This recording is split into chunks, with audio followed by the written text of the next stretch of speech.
પંચમહાલના વક્તાપુરનું દંપતી સંપર્ક વિહોણું થયું છે। 16 મેના રોજ શિક્ષક દંપતી ચારધામ યાત્રાએ ગયું હતું। શિક્ષક દંપતીનો છેલ્લા 8 દિવસથી મોબાઈલ ફોન બંધ છે। 20 મે પરિવાર સાથે વાત કર્યા બાદ તેમનો કોઈ સંપર્ક નથી।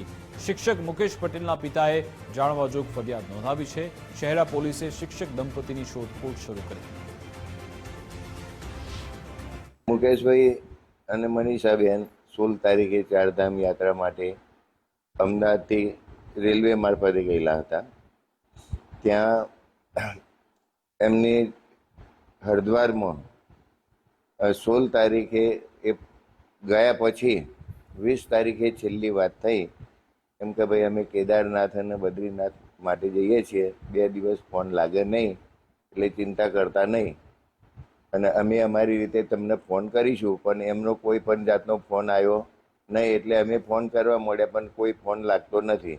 તેઓ ઉમરેઠ તાલુકાના દુધાપુરા ગામે સર્વિસ બંને જણ કરે છે, મુકેશભાઈ અને મનીષાબેન બંને જણા। પણ ત્યાર પહેલાં એમને ચારધામની યાત્રા માટે ક્યારેય નીકળ્યા નહોતા, પહેલી જ વાર નીકળ્યા હતા અને હરિદ્વારમાં એમનો છેલ્લો કોન્ટેક્ટ એમના મમ્મી પપ્પા સાથે હતો। ત્યાર પછી અત્યાર સુધી કોઈ કોન્ટેક્ટ નથી। અમે અવારનવાર ખાસ વારે કોલ કરીએ છીએ પણ એમનો મોબાઈલ છે એ સ્વિચ ઓફ જ બોલે છે। ત્યારે જે દહેરાદૂન અને ઋષિકેશ છે એની આસપાસની તમામ હોટલોની અંદર રજિસ્ટ્રેશન ચેક કરે છે પણ હજી સુધી એ લાપતા જ બતાવે છે।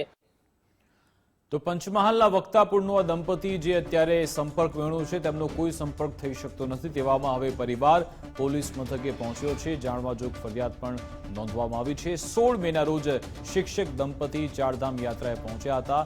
આ દંપતીનો છેલ્લા 8 દિવસથી મોબાઈલ ફોન બંધ આવી રહ્યું છે।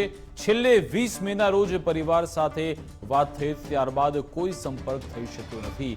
8 દિવસ જેટલો સમય વીતી ગયો છે। આખરે આ દંપતી ક્યાં છે કોઈને ખબર નથી।